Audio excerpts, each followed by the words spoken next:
Okay. Okay, so again, good morning all. Let me start off with sharing the screen. We shall have a quick recap of what we have discussed in our previous lecture before starting off with today's. So, in the previous class, we discussed about few of the aspects with respect to the simple functions, the methods, right? The remove method, uh, the append and insert method, then adding or deleting the value from the list, right? Finding a particular list value using the method called index. So basically, we discussed about the methods, and also we end up concluding a program which addresses all these uh, aspects, right?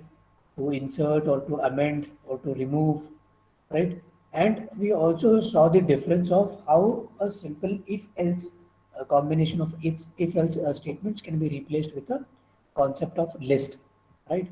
So we had an example of this magic 8-ball program wherein we compare our program that we have written earlier in our previous chapter regarding the magic 8 ball when we discussed about the statements, different if else statements, right? So the same program, magic 8 ball program, was replaced, or we came up with a advanced version or a better version of a magic 8 ball program by incorporating the concept of lists here, right? So this was the program, that a simple program that we saw by importing the module random, and we assigned a list, right? A list named messages, which contains all the messages, and then we generated a random number using the random.randint function or a method, which returned a random number from 0 to 9 actually, which is actually the length of our list, and out of which a random, whichever the random number was generated, the corresponding message was displayed at the terminal or the output. So this was just a simple example. Now, moving ahead, in today's lecture, we'll be discussing about the uh, different list-like types, right? So I already told you what is list-like, right? So they are the basically the data types which are almost like the lists. They are not exactly like list, but they're almost like when we talk about the operations, the behavior, they are almost like the types, the list types. Now, why is this almost word coming in, right? So, if there is almost, then definitely there is something which is not exactly, right? It is just almost. So, what is that actual difference when we talk about list-like types? So, we have two data types, that is the strings and tuples, which are almost like lists, but there is a difference to it, right? So like the list aren't the only data type that represent the ordered sequence of values, right? So in the list, whatever we have operated so far using the lists, right? What are they? They were the ordered sequence of some list values, some values or some items, right? So they are not the alone data types which have this representation of the ordered sequence of these values. Apart from list, we have strings as well as tuples. So, so they are basically the same. As I said, they are almost the same. But the difference lies that the reason why I'm saying it is same is because they can perform the similar task as in indexing or slicing or using the for loop or the length function or the length method, right? So the strings as well as tuples, they can also make use of this indexing or slicing or for loop or the length operations, right? And also what we have discussed about the in and not in operators. So they also make use of, I mean, they can be used, these operators or these methods can be used on top of strings as well as tuples. But of course, there is some restriction to it. There is some, you know, terms or conditions to it. So just to demonstrate this simple example, how strings and tuples are uh, almost like list, let me show you an example here. Uh, Those who have the laptop or computer, they can do this along with me. And if they are facing any problem, they can let me. So let us have a word called word itself, right? A word which has a string, right? It's a string. Let's say I have a word called word itself, and then inside that word, I have a word saved called engineering, right? So note that this is a string, this is not a list, right? I hope you know the difference by now, that what is a string and what is a list, right? So a list would have a square braces, right? List is something like this, right? Followed by comma and so on, followed by other list elements. But this here is just a string. Now let us see how the operations that we have performed while making use of lists. Can we do the same operations here with these strings? Right. So this is a word which has the string called engineering, and the same operation. Let's say if I want to print it, I'll just say word, and like how we made use of indexes in the list, can I able to get the same result when we make use of strings? So I'll give word of 0. So here the 0 here is the index. So any idea or any guesses what it will return me, whether it will return me an error or it will give me an output, some valid output, or any guesses? Output. What output? E. E. Okay. So it will give me the word or the character which is stored at the index 0, right? So which was the same case what we saw in the lists, right? So another example, let's say -1. So you must have already guessed. It will give me the character which is at the index 1 in the reverse order, right? So it will hopefully give me the last letter, which is G, right? So in case if I want to return the first letter, since engineering is 11 letter word, -11 would return me equivalent to word 0, right? Word of 0 is equivalent to word of -11 in this case. So E is what is written. Now, this was the example of how indexing can be done, or how indexing can be performed when operating on strings, which is as good as or as same as what we have seen in the list, right? So similarly, slicing. Let's say I have to slice a word which is engineering. 0 slice 4. So any guesses here? What will be the output? ENGI. ENGI, very good. So it will, this is the slicing factor that we are doing here, which starts from the index 0. It starts slicing the word from 0 and so on up till 4, right? So I'll get the output as ENGI, right? And so on. So I hope you got the point here. Like the same operations what we did on the list can be done here at the strings and similarly at the tuples. Now we will see what are the tuples as well.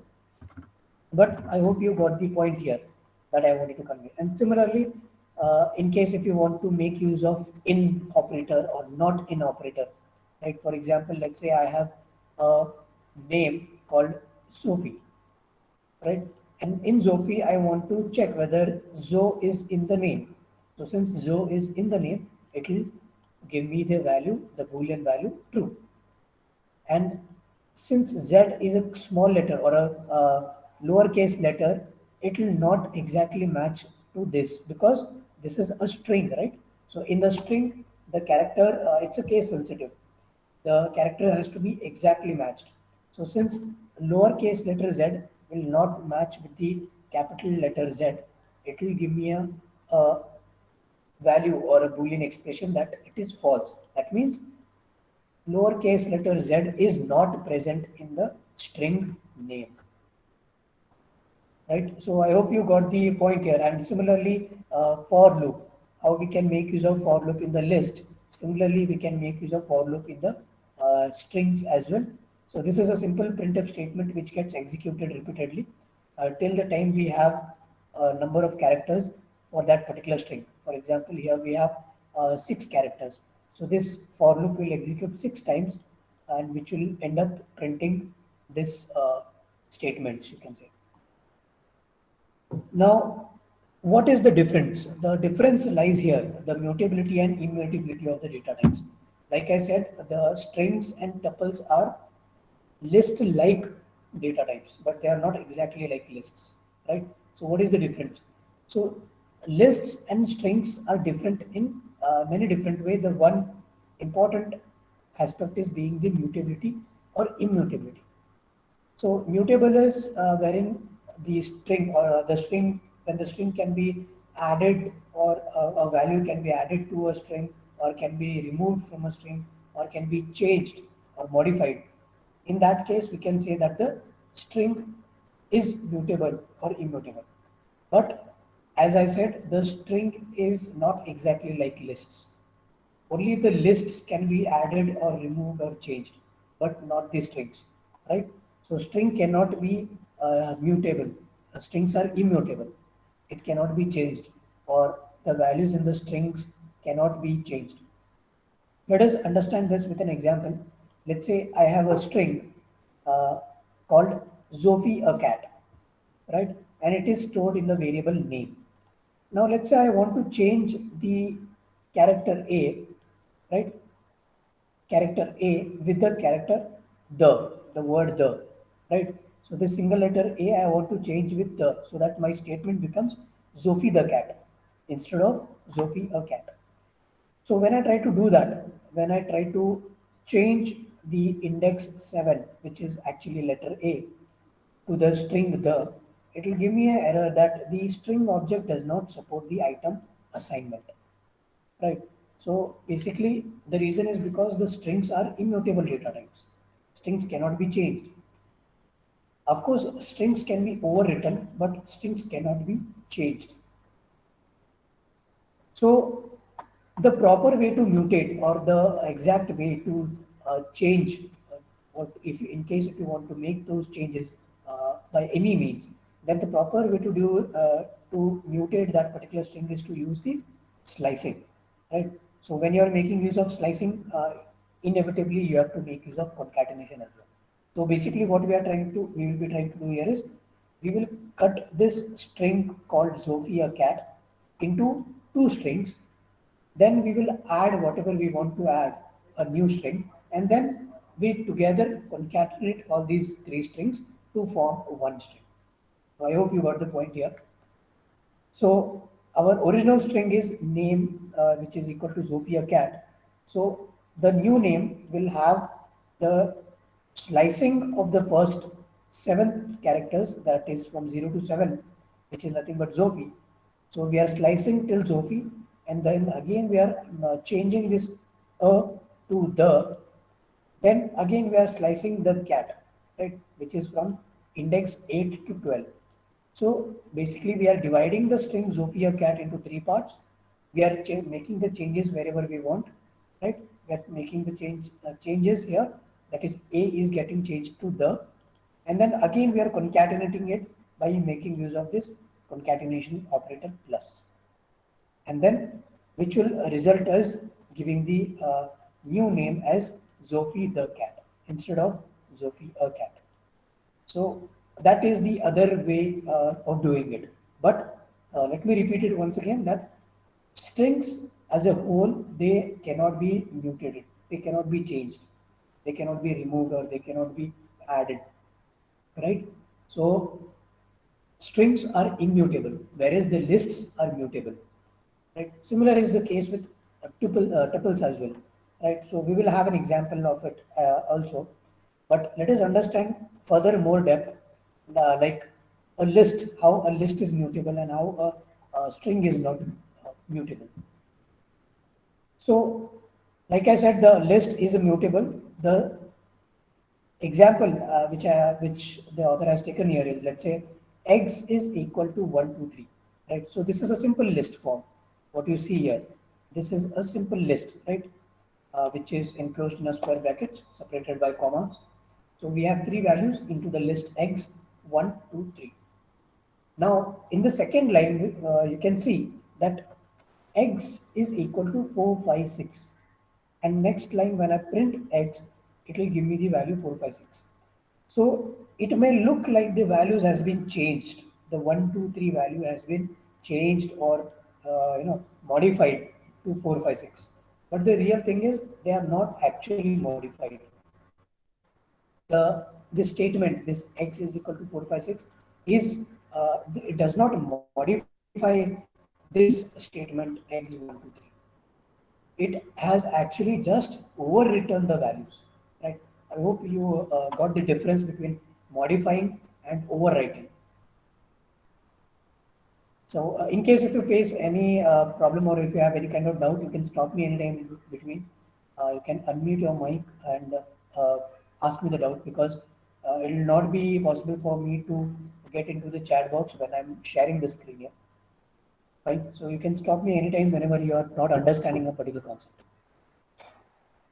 So I hope you got the difference between modifying a particular string or a particular list, or overwriting a particular list or overwriting a particular string.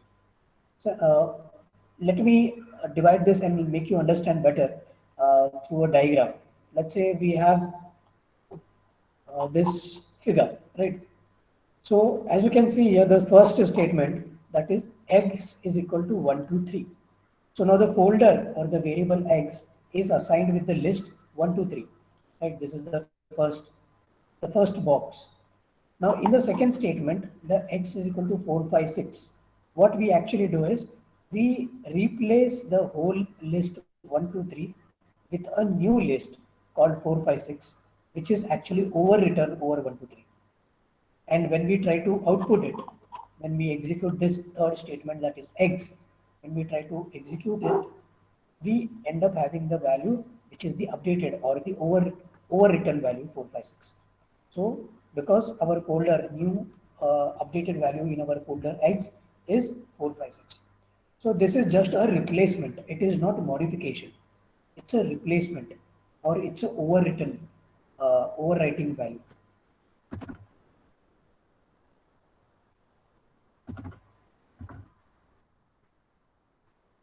Okay. So now this was all about how the overwritten is done in a particular list. Now let's say if I want to modify, I purposely want to modify it. Like I said, it can be done. Like there are different ways to do it. For example, what we saw here, any particular modification that we want to do in a string, then we cannot modify a string because it is immutable. But since we have the facility of slicing the string and concatenating a string, we can make those updates into the string by making use of these features. Similarly, let's say I really want to modify this 1, 2, 3 instead of overwriting with the values 4, 5, 6. Then what is the way to do it, right? So in that case, I have to consider each and every element, the key element or the list element or the list value or the data items here. I have to consider every value here and delete it or remove it and then update it with a new value. So how can I do it? Let's say I assign x is equal to 1, 2, 3. So I have to delete every value, delete the value which is at index 2, index 1, and index 0. So it will first delete 3, then it will delete 2, then it will delete 1.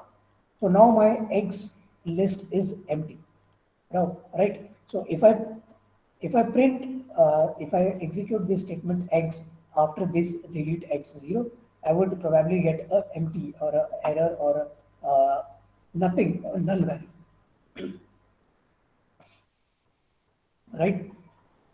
So now, since my x is this egg folder is empty because I have deleted all the values, now I have to amend or insert, whatever. You can make use of either insert or amend.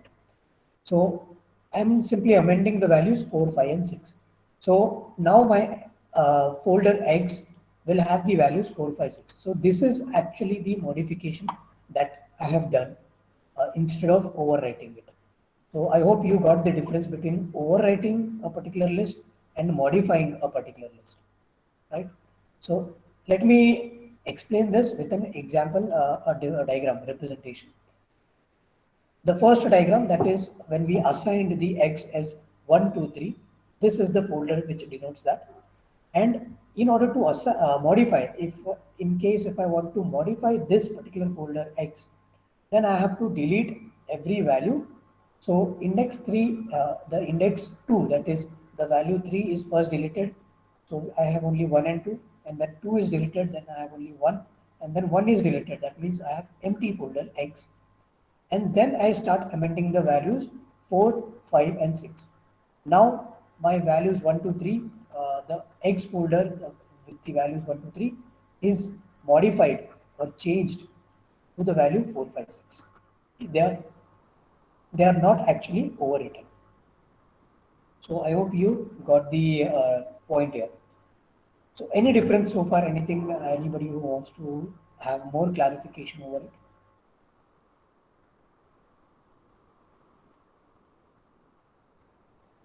Like I said, if you have any kind of doubt, you can just stop me in between, unmute your mic, and you can ask me doubt wherever possible.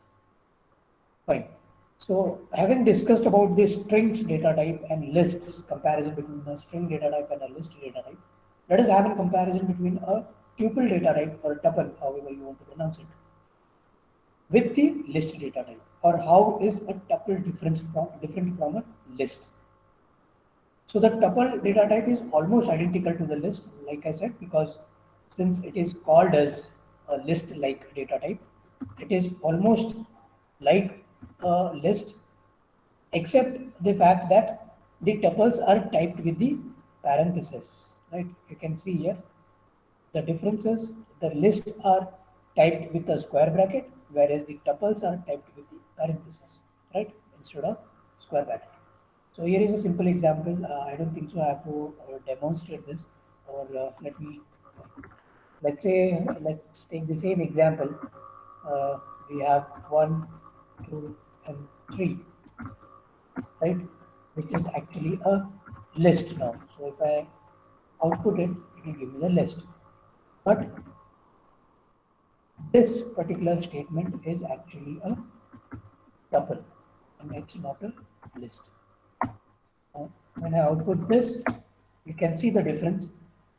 This is a list which is defined with the square brackets, and when I output it, it will return me the same values, the list values, in the list form, which is the square brackets.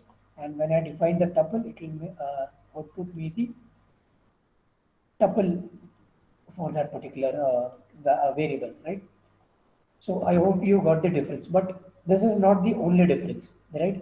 The another difference is the with respect to the changes that we can make. The main difference is with respect to the tuples when we compare the list and the tuples, that the tuples are actually immutable, like strings, right? Like how strings are immutable, the tuples are also immutable. By immutable, I mean they cannot be changed, or they cannot be modified, or they cannot be amended or removed. A tuple cannot have their values modified, amended, or removed. If you try to do that, you will have an error saying that it's a type error. Right. For example, let's say I have this folder X, which is a tuple. You can clearly make it out that this is a tuple now, because it is defined with a uh, parenthesis and not square brackets. So it's a tuple. So I hope you will able to identify between a tuple and a string, as well as in a list. So this tuple, when I try to modify or change a particular value into the list, into this tuple, for example, let's say I want to change the value 42 into 92, 99. So 42 is stored at the index 1. So when I give x index 1 is equal to 99. So what I'm trying to do is I'm trying to assign the value 99, or override the value 99, uh, or override the value 42 with the value 99. So in that case, I get the error that the tuple object does not support item assignment. So this assignment fails, right? Because the reason is simple, because tuples are immutable. They cannot be modified. They cannot be amended, right? Now, converting, let's say we have take an example of converting the types with the list and the tuple function. So let's say we want to change a particular data type, like with the lists or the tuple functions. Uh, I have an example here. Let's say tuple. I have named the tuple itself a tuple. Tuple, which is inside the tuple, there is a list you can see, right? Because I'm defining that tuple. Inside that tuple, I have a list which contains the values cat, dog, and an integer 5, right?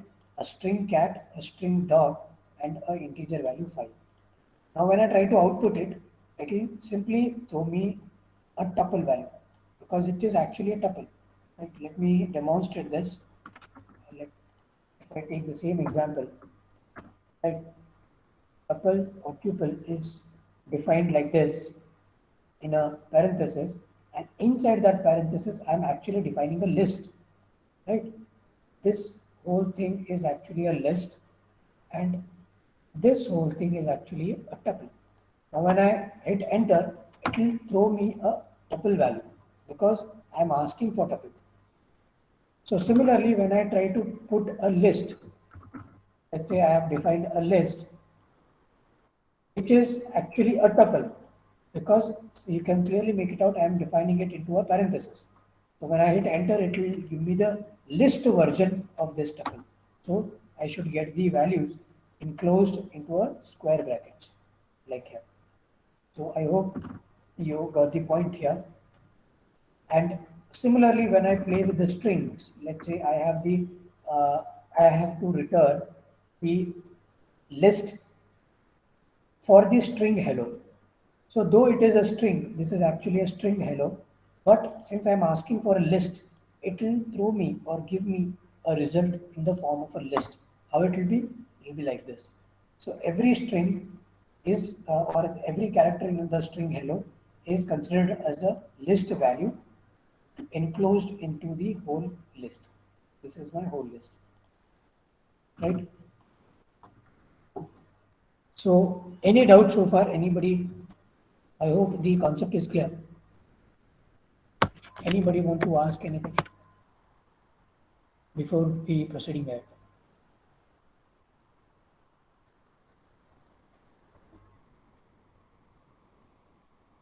Please keep on making note of it, whatever we discuss here, as and when you feel the concept is important or the topic discussed is important. Keep a note of it in your maybe in your own words. And since I'm already giving you the highlighted or important texts from the whole textbook, so those should be enough for you to grasp the important aspect to be focused upon in the textbook, right? So, in case if there are no doubts, let us move ahead with the next topic, that is the references. Now, as the name suggests, references, right? So references, you must have already learned this about references. What is a reference, or what are pointers? You must have already come across these things, right? So anybody who can tell me like about references in general in your own words?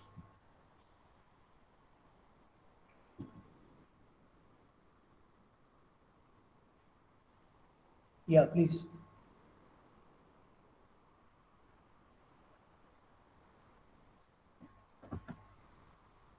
A simple example is in front of you. You can make use of it.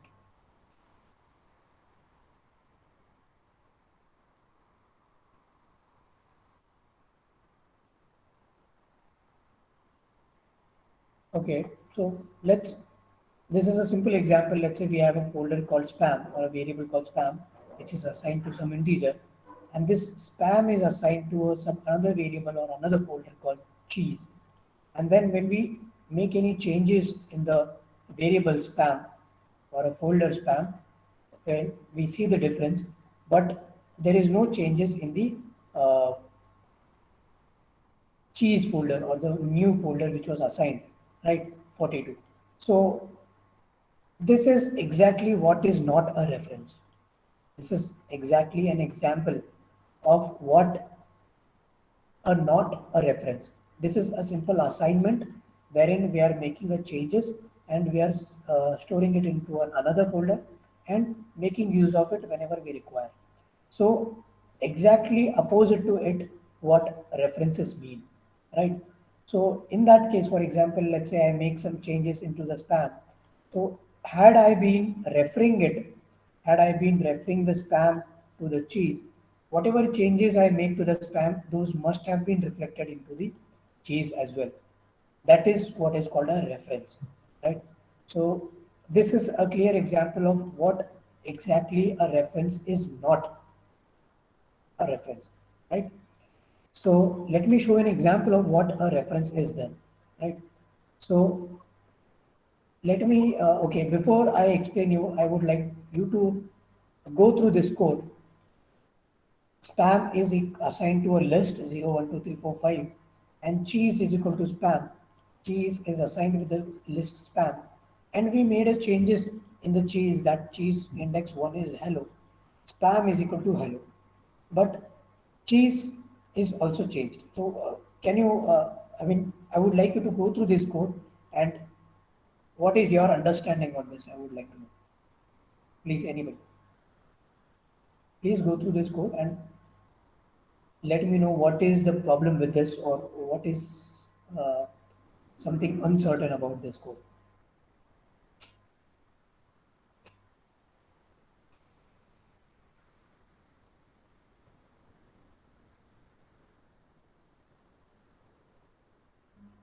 Anybody, please make it quick.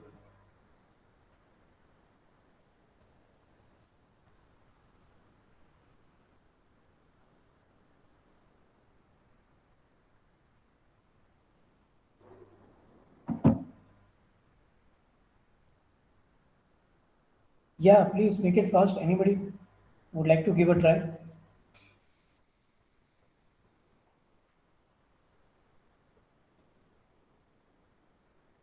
So why do we assign cheese to it? Like there's already a variable assigned to it, that's spam. Why do we assign cheese to it? Like there'll be, so we can do it spam one is equals to hello and then again execute it, right?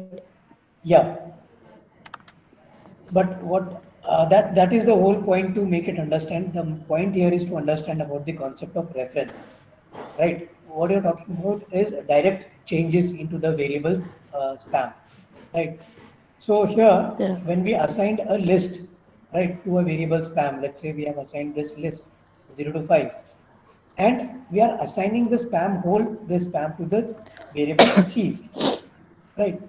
So irrespective of the fact whether we have made any changes to the spam, but when we make changes to the cheese, that is cheese of 1, that is index 1 in the list cheese, is replaced with the string hello, right?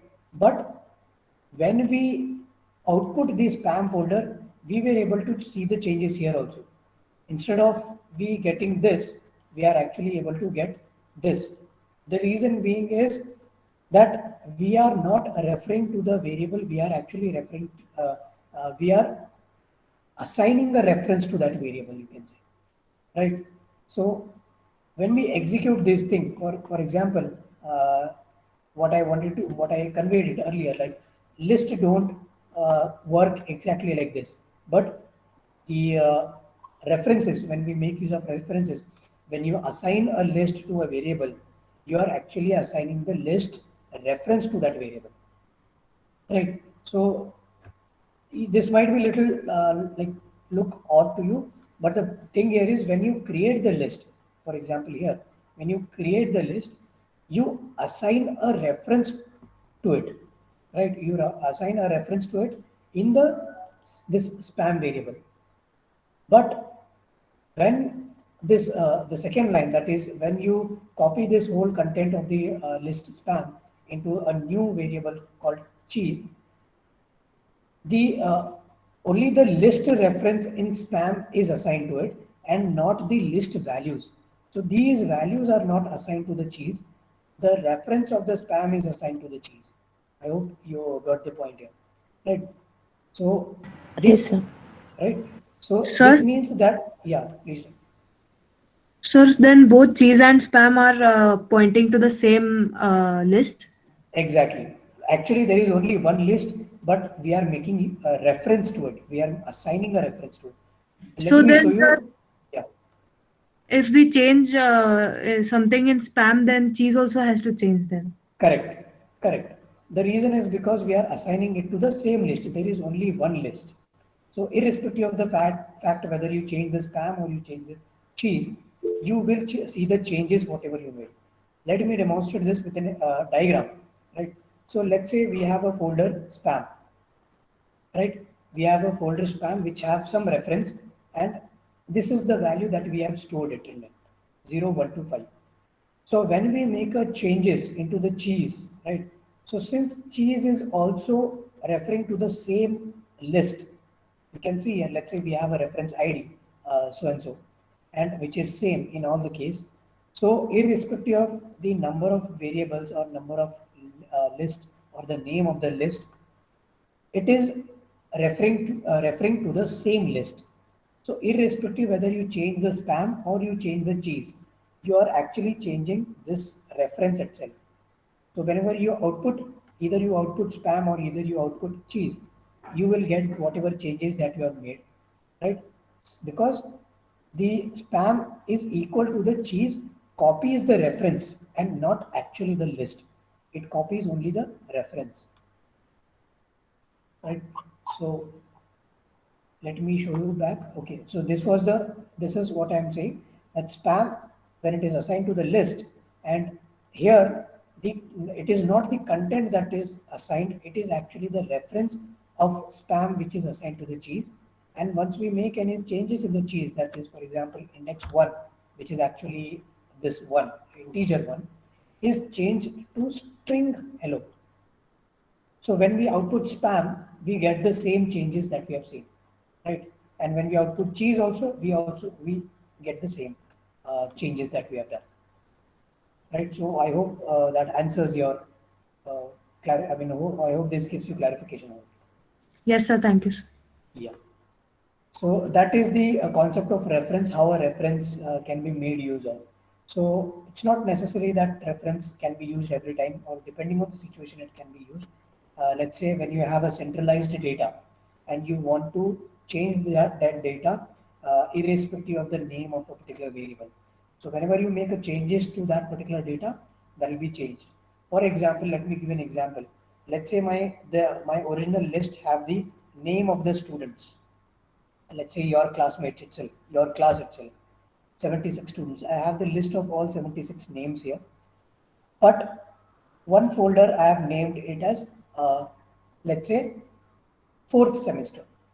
But if there is any changes into the list or the name, if any person is getting, amended to the list or getting removed from the list, or there is change in the students in the class, then the changes can be made in the same list itself. And let's that variable, whether it is fourth semester or fifth semester, the name of the folder remains the same. I don't have to change every time. So only the changes that will be made into the list will be referred into all the names. Let it be fourth semester, fifth semester, sixth semester, seventh semester, let it be anything. Right? So it is actually the reference that we are pointing out and not the list. So here is a simple example, that is this list 0, 1, 2, 3, 4, 5 is getting referred by the spam as well as by the cheese. So when we try to make changes, it is the list which is getting changed irrespective of the variable or the folder spam and cheese. So modification will happen at the list level, and whenever you try to output, irrespective whether you try to output spam or cheese, you will get the same result. Excuse me, sir. Yeah. So in the concept of the reference, memory utilization is more, right? Like the more memory gets wasted for this reference thing. The Why memory do we will do only, that then? no, in fact, the memory will be only utilized only once. It is exactly opposite to what you're saying, that uh, you are storing, for example, here in this case itself, we are storing the list only once, right? This is, let's say this is the storage. right? We are storing this list from Okay. this. This is the let's say we are storing this list at a particular ID. This we are only referring this ID twice. We are not storing it twice, right? So storage is Okay. actually once, but it is being referred twice. For example, let's say we Okay. have the database of Jain College of Engineering, and we have the student data, wherein we have the data of your class, the name, USN, roll number, address, contact, and so on of your classmates. So the data will be stored only at once in the database of Jain College of Engineering, but it might be referred in the semester 4, it might be referred in the semester 5, 6, and so on, right? So reference or the memory will be only utilized while assigning a folder or a reference variable and not actually the data. The data will remain where it was, right? So storage is actually only once, but reference is multiple. Thank you, sir. So, having said that, okay, I think we are short of time. So, just a quick understanding of how we can pass a reference. So, similarly, when we assign a variable spam123 and I want to add something to the list, we can simply make use of the amend, like we have done it, right? So, this will actually amend the value into the list. And when I try to output this spam, I will get the updated list as this, right? So this is called passing reference or pass by reference. Now copying modules and decopying is as good as simple example. Let's say I want to copy is actually a module and a method also. Copy is a module also, it's a method also. So in case if you want to call that method copy, you have to import the module copy, and in case let's say the spam contains ABCD and cheese is equal to copy. This is the name of the this copy is the name of the module, dot copy is the name of the method into the spam. So this whole thing will be copied into the cheese. And we are also amending the index 1 with 42. So instead of for B, we will get the value 42. So this is at the reference level. So when we put the spam, we get the actual data. But when we have the copied data and the amended data, we have the updated value of 42, uh, which was replaced with B, right? So I hope you got it. So this is a simple diagram of it. Spam folder and a cheese folder which has different reference ID, different reference IDs. So there is also a concept of deep copy. Deep copy is actually a function which copies these inner lists as well. So let's say if a list has an inner list, which we have already discussed in the concept while understanding the list. So in case if you copy that list, inside that list, those can also be copied by making use of the deep copy method. So I hope that's it for today's lecture. If you have any kind of doubt, you can ask me in the next lecture since we are out of time. Uh, I hope the concept is clear and you can leave the meeting room. That concludes today's lecture. Thank you.